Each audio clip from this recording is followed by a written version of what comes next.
Vuitton রোয়ের Kolkata হস্টেলের ছাত্রী আবাসের 17 নম্বর রুমে গতকাল ভোর 5:30 নাগাদ ভেঙে পড়ল চাঙর। আতঙ্কিত হস্টেলের ছাত্রী আবাসিকরা। অভিযোগ, দীর্ঘদিন ধরে সংস্কার আর মেরামতির কাজ হয় না এই হস্টেলে। এর আগেও এই ধরনের ঘটনা ঘটেছে, তবে হস্টেল কর্তৃপক্ষ এবং ইউনিভার্সিটি কর্তৃপক্ষকে জানিয়েও কোনো সুরাহা মেলেনি। তারা জানান, সামনে পরীক্ষা। এই ঘটনা অনেকটাই মানসিকভাবে বিপর্যস্ত করেছে তাদের।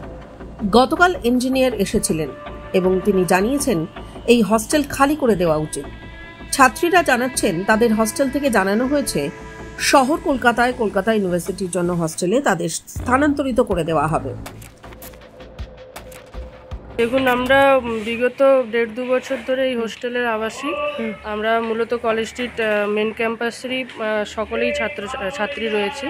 গতকাল ভোর 5:30 নাগাদ আমাদের সহপাঠীদের একটা রুম, 17 নম্বর রুম, সেই রুমে তারা ঘুমন্ত অবস্থায় ছিল। ভোরবেলায় হঠাৎ করেই তারা যখন ভোর 5:30 বাজছে, হঠাৎ করেই তাদের ওপর সিমেন্টের যে চাঙরগুলো সেগুলো পড়তে শুরু করে এবং আচমকায় ঘুম ভেঙে দেখে যে করিকার যে বর্গা রয়েছে সিলিংটাকে প্রোটেক্ট করার জন্য, সেটা তাদের ওপরই হয়তো পড়ে যেত এবং তারা আচমকায় উঠে পড়ে এবং অন্য রুমে যেতে সক্ষম হয়, যার কারণে আমাদের প্রাণহানি ঘটতে পারতো, কিন্তু সেটা হয়নি।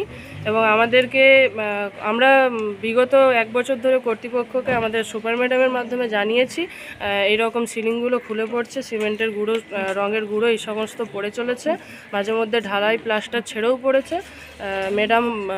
ম্যাডামের মাধ্যমে বোর্ড অফ রেসিডেন্সে জানানোর সত্ত্বেও কোনোরকম কোনো পূর্বে ব্যবস্থা নেওয়া হয়নি। আমরা পুরোপুরি মানসিকভাবে ভেঙে পড়েছি। আমরা গতকালের ঘটনার জন্য অন্যান্য মেয়েদের আমাদের প্রায় এখনও পর্যন্ত 6টা রুম খালি করে দেওয়া হয়েছে।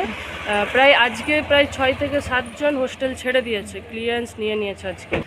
আমাদের বাথরুমটা ভেঙে পড়ে হঠাৎ করেই 3 তলার, সেটা প্রায় 1.5 থেকে 2 মাস ধরে কাজ হয়। এবং অন্যান্য যে বিষয়গুলো রয়েছে, করিডোর বা রুমের ভেঙে পড়ার বিষয়গুলো, এগুলো অনেক লেন্দিভাবে কাজ করা হয়, প্রায় হয় না বললেই চলে। আমাদের বাহ্যিকভাবে এরকম রং টং কিছুদিন আগে করা হয়েছিল, কিন্তু আমাদের কোনো মেনটেনেন্সের ঘরোয়া সিমেন্টের বা যেগুলো ভেঙে পড়ার কাজ, সেই জায়গাগুলো করা হয়নি বা চেকও করা হয়নি যে সেফটি পিরিয়ড আছে কি নেই।